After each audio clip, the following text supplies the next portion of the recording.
Salut à tous, c'est Life et comme vous l'avez vu au titre et à la miniature, on se retrouve aujourd'hui pour une toute nouvelle vidéo sur bien évidemment Dragon Ball. Après une dernière vidéo sur la saga Namek qui a énormément plu, j'ai décidé de faire le même type de vidéo pour les deux autres sagas de Dragon Ball Z. C'est pourquoi on se retrouve donc aujourd'hui pour la saga de Cell.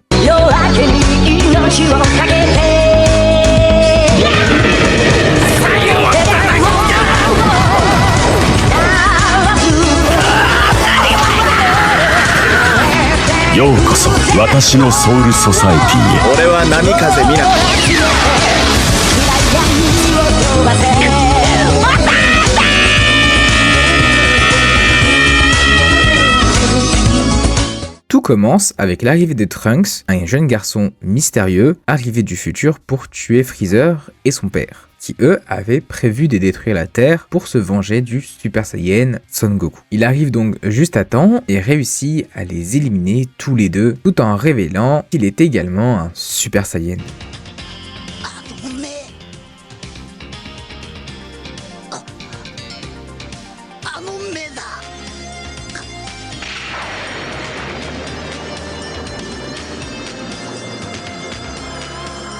C'est à ce moment-là que Son Goku revient de la planète Yardrat, où il a fait escale après s'être échappé de la planète Namek grâce au vaisseau spatial de Ginyu. Il apprend de la bouche du jeune Trunks que dans 3 ans, il mourra d'une terrible maladie cardiaque et qu'au même moment, des humains artificiels apparaîtront dans la capitale du Sud. Ils sèmeront donc le chaos sur Terre. Trunks du futur lui remet alors un médicament contre sa maladie et Goku est donc prévenu des événements futurs. Il annonce donc à toute la Z-Team qu'il faut pour cela s'entraîner durant 3 longues années.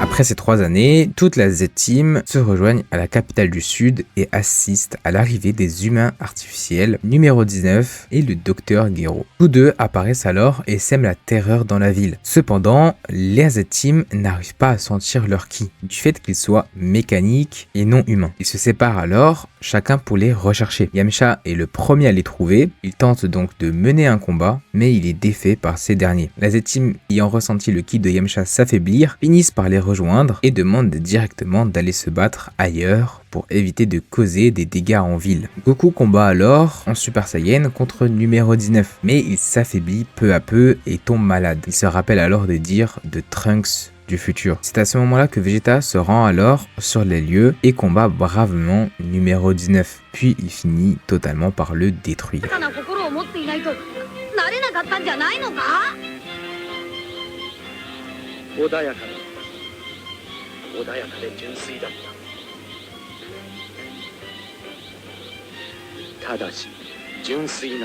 À ce moment-là, le Dr Gero parvient à fuir le combat et la Z-Team le suivent, sauf Son Goku qui avait été emmené par Yamcha chez lui. Le Dr Gero rentre dans son laboratoire dans l'espoir d'activer C17 et C18. Au même moment, Bulma rejoint la Z-Team et reconnaît le Dr Gero, puis elle leur apprend la localisation de son laboratoire. Le Dr Gero active C17 et C18 avant d'être tué par numéro 17 au même moment. Ils sont alors rejoints par la Z-Team, à ce moment que Trunks remarque avec stupéfaction qu'il s'agit des humains artificiels qui ont rendu son futur apocalyptique. Les deux humains artificiels activent numéro 16 avant de partir à la recherche de Son Goku. Trunks tente tant bien que mal de convaincre Vegeta de ne pas engager le combat, mais Vegeta ne fait pas attention à ses paroles et part combattre numéro 18. Ils font cependant jeu égal, mais comme Vegeta est un humain, il se fatigue et numéro 18 en ressort totalement vainqueur.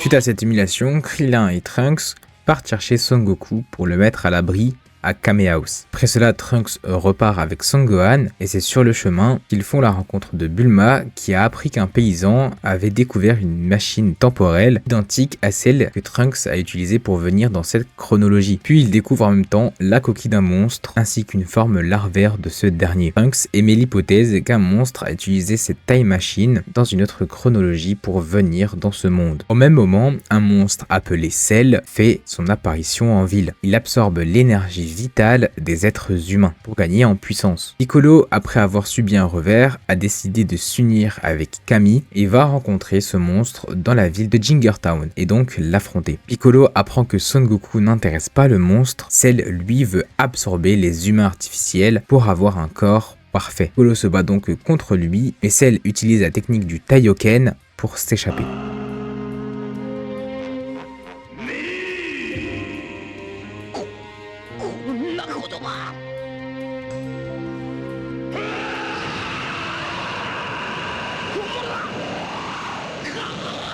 Après une longue absence et une longue maladie, Goku est totalement rétabli. Son Goku, il faudrait qu'il utilise son appareil de transfert momentané, quoique... Son Goku! Bonjour, Krillin. Wouah! Son Goku! Wouah! C'est bien toi! Et après cela, il part voir Vegeta et Trunks pour leur faire part de son plan. Il souhaite suivre un entraînement dans la salle de l'esprit et du temps, puisque un jour dans cette salle équivaut à un an. Cet entraînement vise à améliorer rapidement et efficacement le niveau de puissance. Trunks et Vegeta décident d'y aller en premier. De son côté, Piccolo est maintenant assez puissant pour affronter les humains artificiels numéro 17 et numéro 18. Il les retrouve et commence à se battre contre C17. Tous les deux sont au même niveau, c'est à ce moment-là que Cell apparaît. Piccolo et C17 s'unissent pour tenter d'éliminer Cell, devenu beaucoup plus fort, mais tout cela sans succès. Cell finira par absorber C17, ce qui le fait changer physiquement pour devenir la forme semi-parfaite et le rend par la même occasion beaucoup plus fort. Trunks et Vegeta, après avoir fini leur entraînement, sortent de la salle du temps et s'en vont à la rencontre de Cell.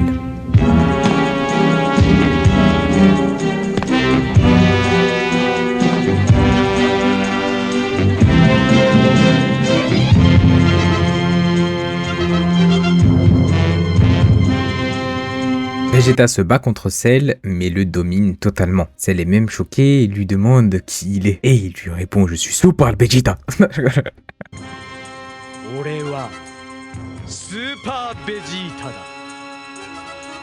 Il trouve que c'est trop facile, alors il laisse Cell absorber numéro 18. Cell a atteint son but, il est sous la forme parfaite et il domine toute la Z-Team. Vegeta ne rivalise pas avec la forme parfaite de Cell, c'est alors que Cell leur laissera 9 jours pour s'entraîner avant d'organiser le Cell Game, un tournoi de Tenkaichi Budokai où il invitera la planète entière à venir le défier. Je ne vais pas vous faire encore un résumé du Cell Game, vous savez techniquement tout ce qui s'est passé. Goku contre Cell, puis tout simplement Gohan contre Cell. Et je trouve même inutile de faire un rappel sur la chose la plus iconique dans Dragon Ball. C'était intéressant de faire un rappel de la saga Cyborg et du début de la saga Cell. Mais du coup, après vous avoir rappelé dans l'intégralité l'essentiel de ces deux sagas, j'aimerais explorer plusieurs points. Tout d'abord, le génie dans lequel nous plonge Toriyama en nous apprenant que finalement, la chronologie que l'on suit depuis le début de Dragon Ball n'est qu'une simple chronologie créée par Trunks et que son histoire aurait pu être totalement différente. Pour vous expliquer rapidement les différentes histoires créées par Trunks,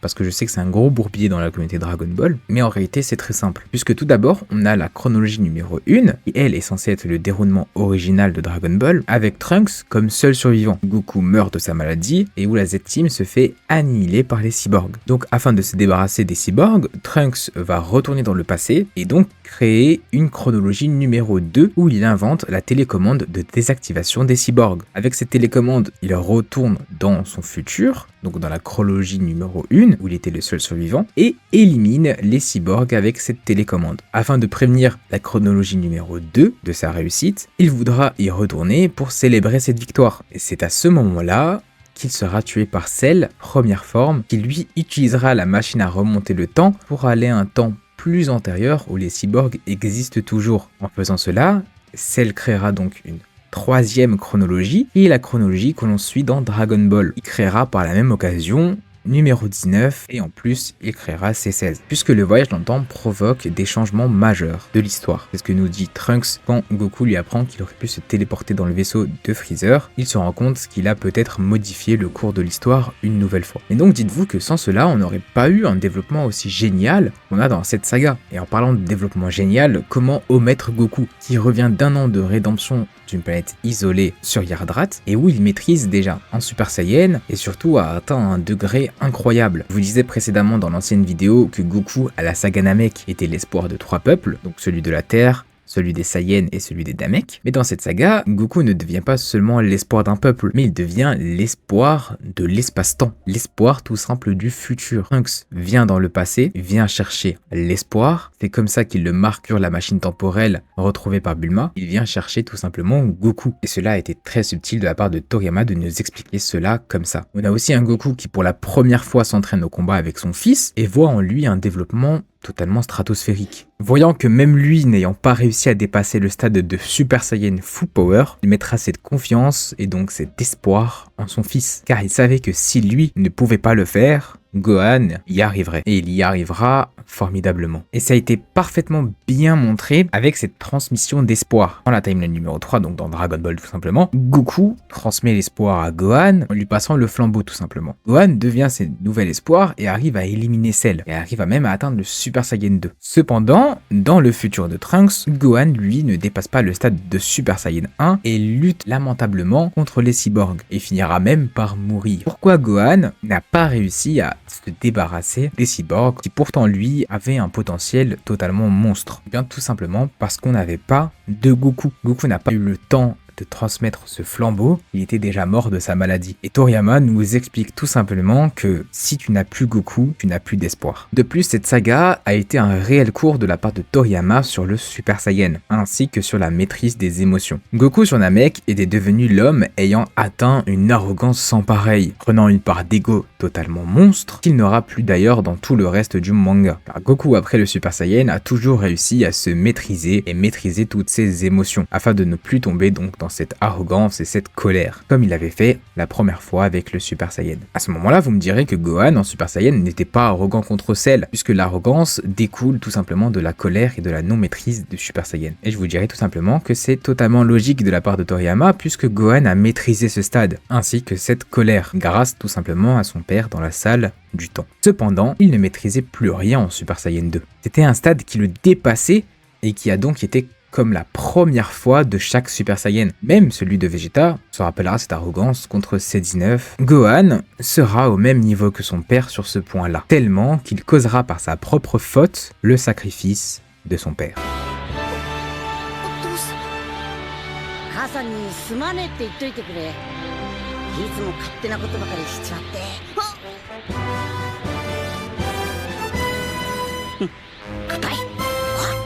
Un sacrifice qui est d'ailleurs juste légendaire de par le fait d'abandonner et de prendre toute responsabilité. Abandonner ce pourquoi il a vécu depuis le 23e Tenkaichi Budokai, qui sont sa femme et son fils, mais prendre cette responsabilité-là de sauver la Terre entière, ainsi que de venger le futur pour lequel il est devenu l'espoir. Par la même occasion, permettre en transmettant à son fils le flambeau et d'accomplir comme il l'a accompli lui-même auparavant sa rédemption de Saiyan. Il fera donc de Gohan le nouvel espoir et le nouveau protecteur de la Terre. Ce sacrifice prend encore plus de sens quand il parle à Z-Team via Kaiô en mentionnant la thématique principale qui anime Dragon Ball. L'espoir attire toujours le désespoir. Goku attire toujours l'ennemi. Donc il préfère partir définitivement afin de n'attirer aucune personne et de donner la paix que mérite la planète qu'il a tant chérie. J'ai un peu l'impression d'oublier quelque chose que je voulais dire, mais je préfère m'arrêter là sur la fin du développement de Goku ainsi que la fin du développement